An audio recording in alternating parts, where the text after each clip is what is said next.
Well, before we get into today's little tutorial, I just want to show you what I've been up to for a few days. This desk here, which was my construction desk, it was an old desk and it had an old vinyl top on it, which was fallen to bits.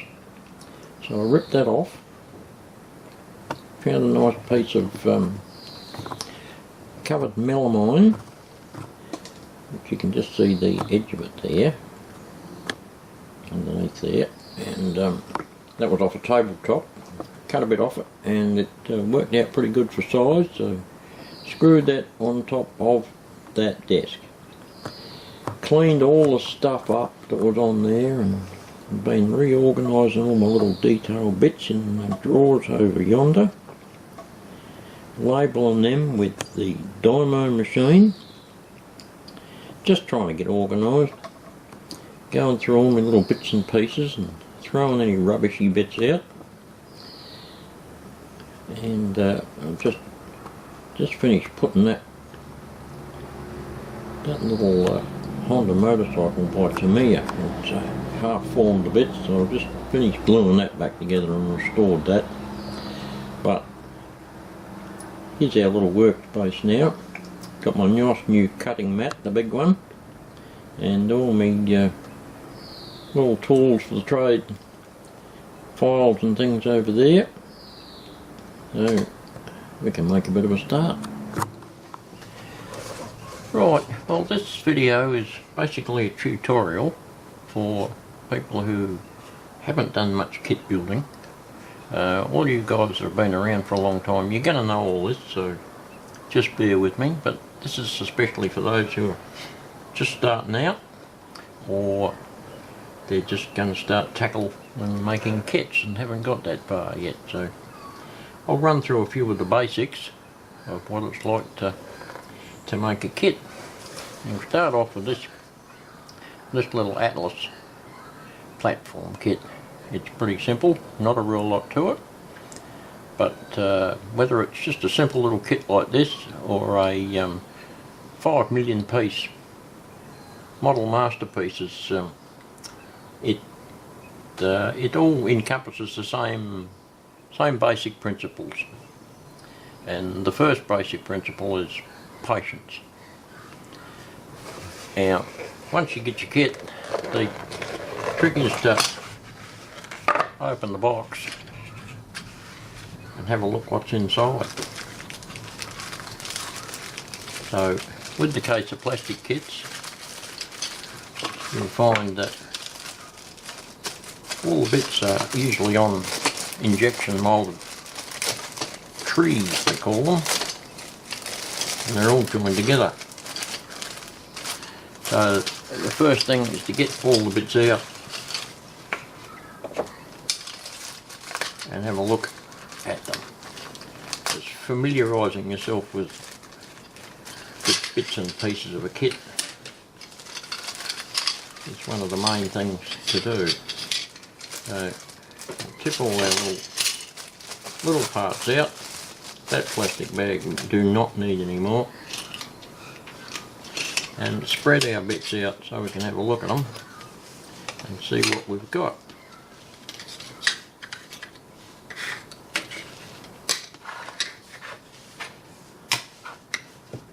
Right, well, you've got two base sections, two roof sections.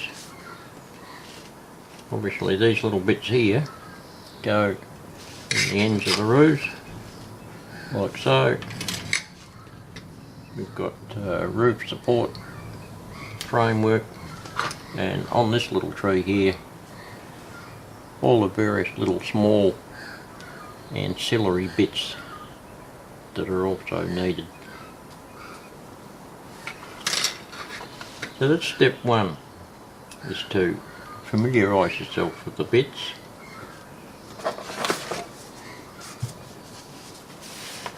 Kits, by rule of thumb, tend to come with some good little instructions. Sometimes they don't, usually they do. It says important, read this first up here, and they mean that. It's probably a good idea to read it. You know what most men are like. We'll worry about the instructions after we muck it up. But in the case of doing kits, it's probably a good idea to have a look at the instructions, because it's not only going to tell you a few things about the actual kit, but it's going to give you the right order to put things together so that you don't paint yourself into a corner. So it's got little exploded drawings there, which is good, and a bit of explanatory literature. And I noticed on the back here some of those little ancillary parts there to make a little platform trolley for baggage trolley, and also a little weighbridge, a little set of scales. So that's all handy to know. So spend 5 minutes and read through your instructions, and it will give you a good outline as to how to put it together. So that's the first step, familiarisation. Read the instructions, have a look at the bits. Now, before we put anything together, we're going to look at this and think, now, this is a plastic kit. Do we want it to look plastic, or do we want it to look reasonably realistic? And I think in most cases people would say, well, let's make it look realistic. I certainly do anyway. If you're in a hurry, slap it all together, unpainted, pop it on your train set, if that's your thing. But what you've got to do, if you want to make it look realistic, is you've got to paint the bits. Now, it's always a good idea to paint the bits before you assemble them. And that way, if you need to do any little touch-ups afterwards, it's a lot easier than trying to paint an entire piece. Because quite often the access to the various sides of the pieces is very restricted. What we're going to do is work out what colours we want to paint them and go from there.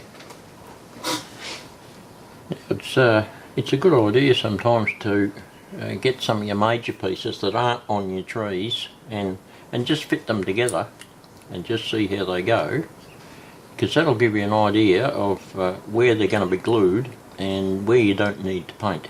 And in this case, with the little uprights, across the top there is where they're going to be glued to the roof, so you don't need to put any paint on there.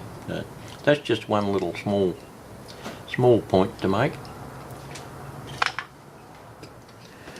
Now, some of the basic tools that you might need, or you will need, for doing plastic kits. You'll need a sharp little craft knife for cutting the pieces off the trees when the time comes. You'll need some little files, some flat, sometimes rounded and flat, like those there. You'll need some glue, some MEK type glue. That's the Tamiya one there. That's nice and runny, that's good for plastic kits. And you might even need some little clamps for holding things together. In this case we probably won't, but some do. Also, I've picked out a couple of colours. That's something else you have to slowly put together, as a collection of paint.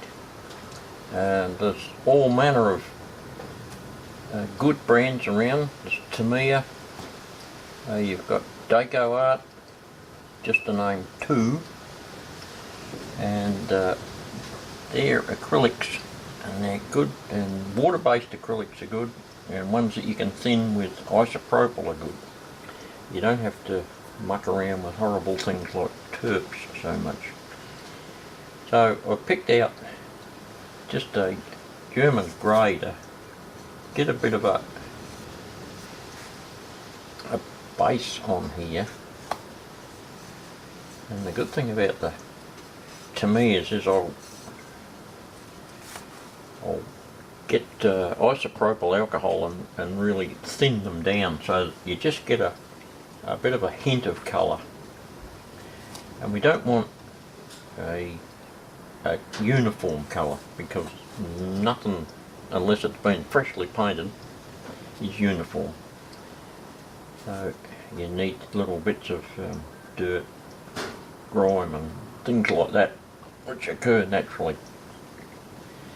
So there's my little base of greeny grey, and I'll pick a few other little grey colours like that there. That's a Deco Art Amish grey, and there's a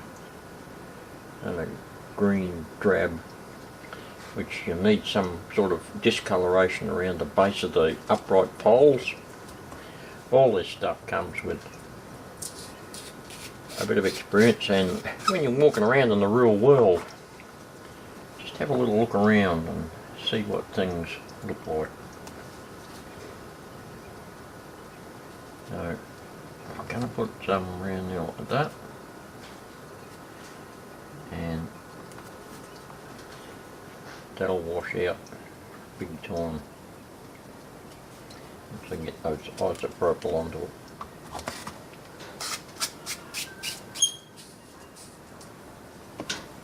So I'll go on with that and I'll come back shortly. Righto, we've got our bits painted up, and now it's time to start sticking a few things together. So we'll put these little support brackets for the roof into the roof first. Now, one thing you've got to take notice of is the end of that. It's got a little notch in it, and that fits in there. So you've got to make sure that the little notch makes the thing face out. Otherwise, I'm pretty sure when you put it in the roof and you go to fit it onto the base, it's not going to fit if you go the wrong way around. So little things like that to look out for when you're assembling things. So make sure that little notch, a bit hard to see there, but the little notch is in the right position when you stick it in to the roof. So we've got our little position there, and we'll give that a bit of a flood of MEK and do the same to the rest. When that dries,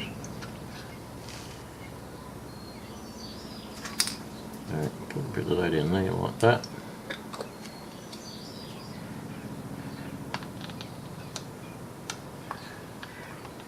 Stick that in there.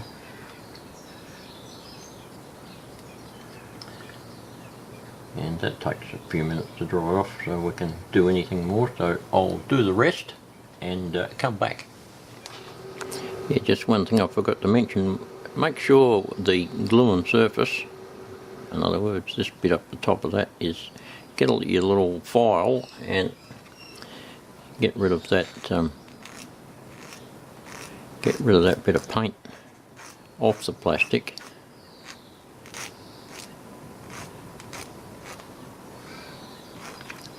Like so, and do that until your plastic's cleaned up. It'll certainly help with the glue working like it should.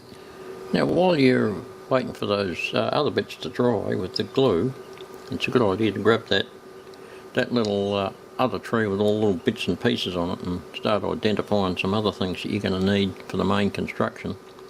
You know, I got mine and found the downpipes and the little lamp assemblies. So I've just put a coat of light grey on those to get started with them. Yeah, that's just the little things you can do as an aside while you're waiting for the main bits to dry, because these go on afterwards, all these little fiddly bits. Righto, well, I've got the bases glued together, all the bits, uprights and ends are on the roofs, and I've touched up the paint on all the supports. Once again, you don't have to get too particular about your paint unless you've missed a bit. But, don't try and make it look too uniform, because they usually aren't, unless you come across a very freshly painted old station. They're going to look a little bit on the grotty side. Don't worry if your paint's not even. It will look realistic. So anyway, moving on. Now we've got to glue these two little fellas into the base, I think. Now that's the next step. So we'll get our trusty Tamiya out.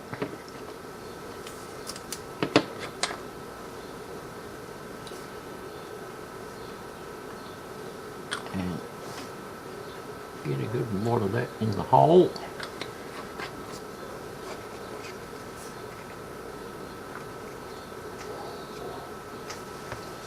Stick our little poles in the hole.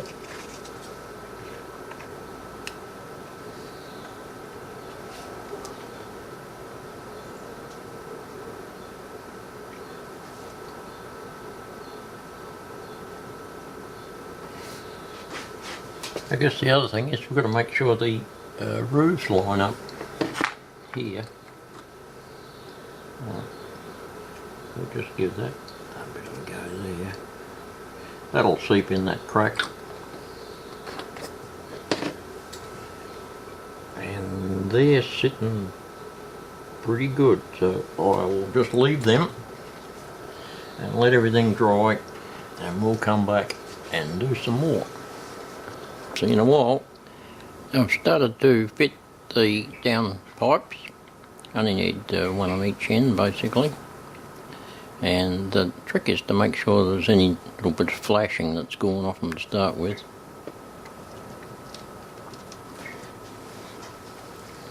So here's our little drain pipe, and there could be some flashing in the corner or maybe on the ends, and just trim that up very, very carefully with your craft knife.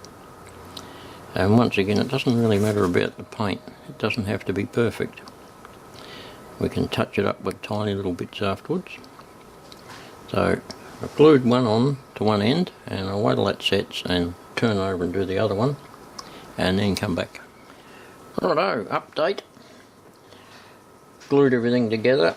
I've got used a bit of Tamiya flat paint, some dull green, and almost dry brushed it on that join there where the glue was, and that gets rid of that shine where we glued the two pieces together.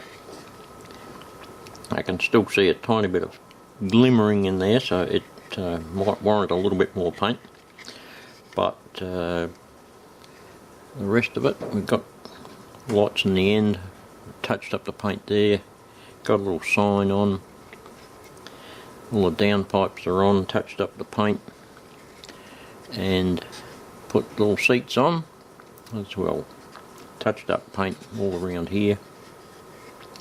So we're getting there. So as I say, said before, yeah, patience is the key. You just do a little bit and come back, do a little bit more, rinse and repeat, as they say. But we're getting there. A few more little details, and that'll be good to put to one side, ready to find a place on the layout. So I'll go and dig up a few more details like people, baggage, boxes, that sort of thing, and we'll sort them out. Well, there it is basically. Added a few people, a couple of little details, benches, even a Pepsi machine. A few people around the other side. And that's, yeah, that's just about ready to put on a layout somewhere. Once it's put down somewhere, you can add a few more details depending on the situation. But there, that's one little plastic kit done. Good old Atlas. They used to make a lot of good little kits like that. I'll just get rid of that light off the thing. There we go. Oh, try that again. That's better. They used to make a lot of kits like this many moons ago, and they were quite cheap. Little signal towers and bits like this. So yeah, I think this box itself is quite old, judging by the prices on the end of it. They were only like cents. So there you go, an oldie but a goodie.